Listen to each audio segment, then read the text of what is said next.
Hi there, welcome to Prime Time. I'm Paul Orford, and today I'm here with my good friend Oren Abiri, who you've probably seen him in previous editions of Prime Time. As you're probably aware, he's an industry expert with technology, leads, marketing, you name it, he's done it. So really what I wanted to get him in for today was two reasons.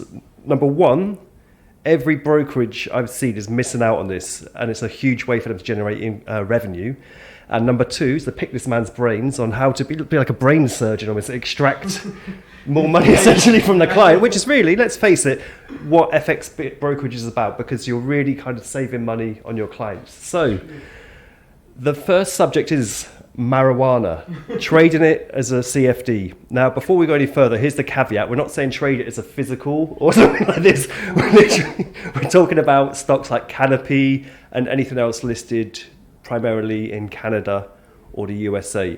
So, as a world-class retention leader, how would you use this new area, should we say, or new CFD to kind of extract more funds? All right, I'll put it this way. First of all, hello everybody. Always pleasure to see you, Paul, of course, and be with you.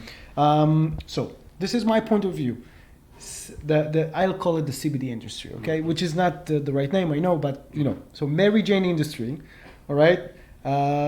Listen, it's a very interesting thing to follow. First of all, if you look at this industry, originally it grew up out of medicinal needs into pain clinics, into how do you call it, hospice clinics, and this type of thing. And then the government started releasing the leash around this. It's not the most dangerous drug in the world, and blah blah blah, and legislation here and there, United States, Canada. Now I'm hearing about other countries as well. They let go of the criminal felony out of it. It opened a new industry, and people were waiting for it for a long time, because we know, if you've been interested in this plant, so you know that it has an entire used to have a big industry back in the US, clothing, fabric, paper, a lot of things.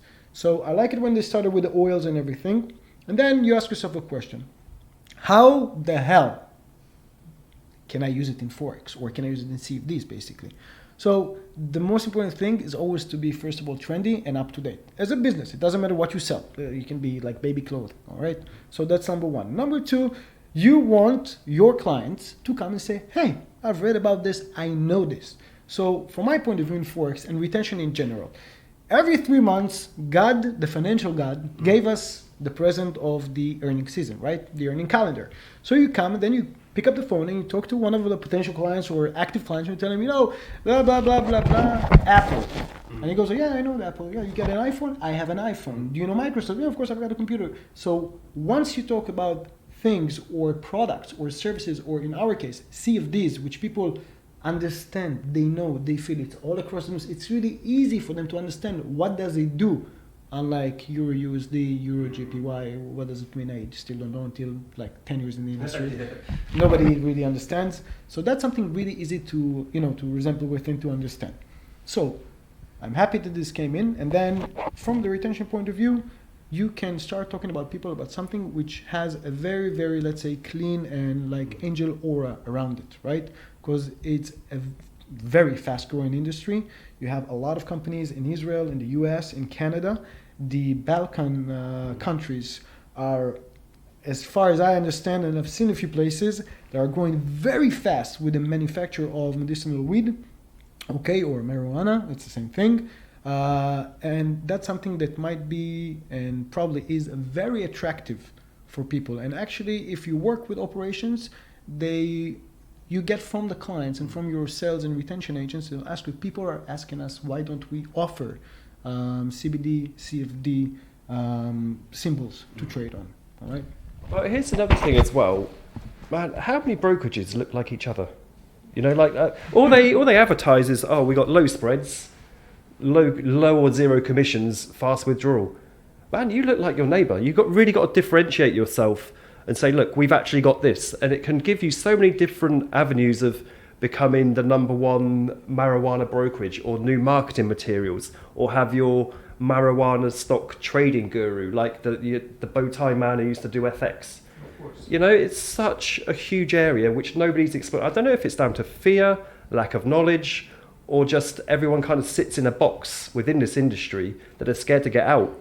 You know, it's really peculiar. Okay, so look at people like you and me. We've been to the industry for at least 10 years, 6 years, 5 years, okay? So we've seen a lot of changes with the binary options, with the regulated, unregulated, okay. So unfortunately, there are maybe 2 or 3 methodologies, recipes, ways of handling your operation, what to sell, how to sell, what to offer, because that's what people believe. To be honest, most of the clients that we get, most of the people that are interested in trading are either strong gamblers. They love risk. You know, they just like to try and make money on the side by trading, by selling on eBay, by drop shipping. It doesn't really matter. That's their nature, and we have a lot of them in this world. All right, and if you look at those people that are coming here, they don't know anything. So we, from our old, let's say, habits, we know that, okay, a Forex broker, you're regulated, you have to show specific information, but we don't understand that it doesn't help us sell ourselves, not as a brand, as a service provider. Okay, I came here, I was looking to trade. I don't know what spreads are. Like, there is nothing that I connect with as a new client or even as an active client. It will be much more easier for me to understand something which is simple. I don't know, like McDonald's stock went up 20%. That's very easy to understand. McDonald's, yeah, I know what it is. It's easy for me to relate. Yeah, I'll buy a CFD. I'll open a short or long position. Yeah. All right. So to identify yourself as an operation, as a broker, we're doing a mistake. It's like the American, not colonies, you know, those neighborhoods which every house looks the same. Just maybe a different color. Cutter. Exactly. Yeah. And then the grass, the lawn on the front, everything, the same car, the same job, the same briefcase, everything. We look very much the same. There is a new trend of, again, this industry is going through a new phase of now every website looks animated and it's very nice, it's amazing, but still the same information is being displayed. Let's take an example, and excuse me for making this reference, but let's go to the US. Okay, you have not many, but you have a few main competitors there. 2 of them will be Charles Schwab, okay, which is Option Web, if I'm not mistaken, or Option Web, I think, and the other one is Ameritrade. What's the difference between them? Hell, it's 2 different words. One is an expert in future and options trading. The other one is a brokerage house, which is Ameritrade. Then if you go to the areas of Chicago, you'll find the North American Exchange, NADEX, okay, which they have also, some holdings here in Europe, and you can identify them not just by their name. They do and they handle completely different types of trading. Once you move inside and you understand your trading, conditions change. But again, I would like to trade stocks, I go to TradeNet. I would like to trade options, I go to Charles Schwab. All right, so that's what I'm trying to say. Using CBD offers, CBD CFDs, or any other type of industry which is not stocks, not commodities, not the things that are already there, and identify yourself as the person which is an expert in this.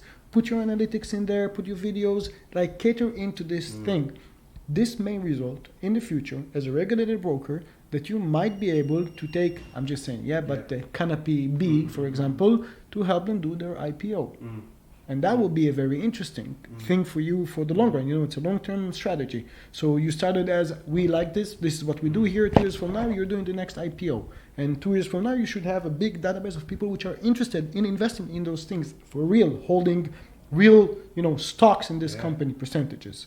That's what I think. That's how would I sell it. Well, look, you taught me a lot about the cost of leads and stuff like this as well. Now, if I'm a CEO, and let's say, for example, you work for a company that was outsourced for leads. I've paid, say, $750 for an FX lead. Easy. Okay, CPA, right? I've hit the guy for FX. Okay, so I've paid you $750. He lost. Okay, then we're going to hit him for crypto. Like the crypto era, that thing. Then the guy lost. Then, I don't know, some arbitrary stock like Ford. There was some news about Ford. He lost. You can really maximize that lead by saying, hey, Bob, what about marijuana, man? Because the secret is it's no different to when I sold stocks when you're doing retention. You've got to keep coming up with good ideas all the time, or an idea. Good idea, regulatory, not so great, but you know what I mean? An idea where You go back to the client with something new, something to talk about, to keep them involved and to keep them, more importantly, in your brokerage, because they're always looking elsewhere. People forget that. Yes. From an operation point of view, it's really important to be able, as I said so many times, to be able and still offer new things, new exciting trends and hypes and stuff like that. This is where the marijuana CFDs can come in place, and they will do the job for sure.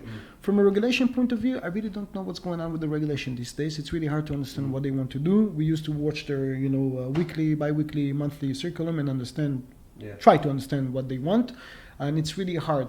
And you need to think about it this way. Maximizing the full potential of your leads, the full potential of your clients might come back and hit you, in the face. So I would say, and this is my opinion, I would choose a different path this time. Because if you had somebody, I'm just saying, maybe it's not the case. But let's say that he started on the binary options, then he moved to the Forex, then he moved to the cryptos, and you did everything, you're a full legit broker, you do everything like as you're supposed to do, and then, excuse me, and then you move into CBD. Why not try as a broker to offer something else as CBD? Why don't you offer the ability to do some sort of crowdfunding? Why don't you allow something like, I saw a new commercial on Facebook, PeopleBees, which it is, I think, a European plus Israeli plus, they have multiple locations. But what they do social fundings. Right. And they are helping right now a new cannabis company, I think in London or something, I don't really remember. Sorry for the lack of information. But anyway, why don't the brokers will start thinking about adding this additional service? Under the regulation, you're fully legit. You are a market maker or an STP broker, it doesn't matter. The rules apply, that they will trade, that they will do stuff on your arena. They will trade and you will hold the rules as the legislation complies you to. But then there's other ways to work with your clients and to bring both of you value. Not just the point that they trade and they lose and you're like, okay, I didn't want him to lose, but that's what happens, okay? So, we spoke about it. We are not surgeons, and if we try to perform a surgery, we'll kill somebody for sure.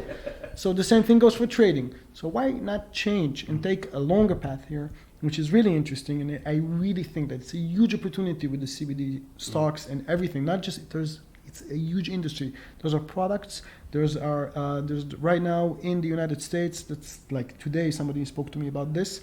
That in the United States they have now offers that you can become a partner, an owner, like a real owner, in a greenhouse that grows weed, that medicinal weed, of course, and that extracts oils and blah blah blah blah blah.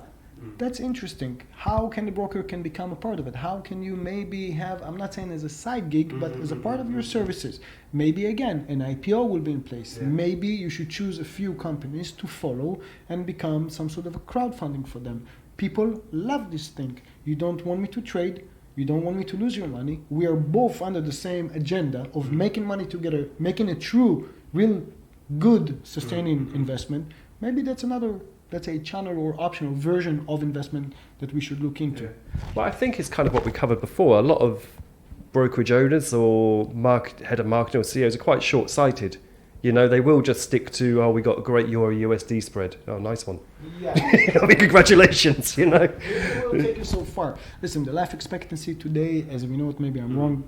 Again, sorry if I'm wrong about this. We're looking about, 2 to 3 months life expectancy of the average player, the average client that will stay live, because it's like, first of all, usually his details are either being forwarded to, multiple brokers at the same time, multiple houses, and not because he didn't want to, because he got other offers and blah, blah, blah, and then now you're registered with 20 brokers, and 20 brokers are calling you to take your money, and oh my God. And everybody's trying to maximize your full potential, so it's a problem. So from, let's say, a short-sighted point of view, true. It will be easier for you, if you're very short-sighted, it will be easier for you to obtain new leads, lead generation, doing marketing campaigns, doing social campaigns, doing videos, doing analytics, everything on something which is more sexy. CBD is more sexy. Almost unfortunately, in this horrible world, almost every one of us knows at least one person, one neighbor, one grandma, one relative that had cancer and needed to go to a pain clinic, and maybe you enjoyed the free weed or something like that. But in general, this is a really life-saving thing. It's a good thing. And if I'm not mistaken, about 2 days ago, they released. I'm not sure if it's the FDA or not, but one of the health regulators released a notice that officially CBD cannabis oils are life-saving. Wow. That's crazy. If you were a marijuana broker oriented right now, like this, all stocks will be going up, flying. You just made a lot of money. That's an opportunity in the market. All right, guys. Well, look, we're going to leave it there. Really, really interesting discussion. If you want to try a marijuana-based company price feed from my liquidity provider Inflix, feel free to message me on LinkedIn or Skype, which you can see at the end of this here. We'll give you the price feed for your brokerage where you can try it for a couple of months for free. Oren, as ever, cheers, mate. Cheers. Thank you very much, Paul, again. And thanks for watching, everyone. See you later. Bye-bye.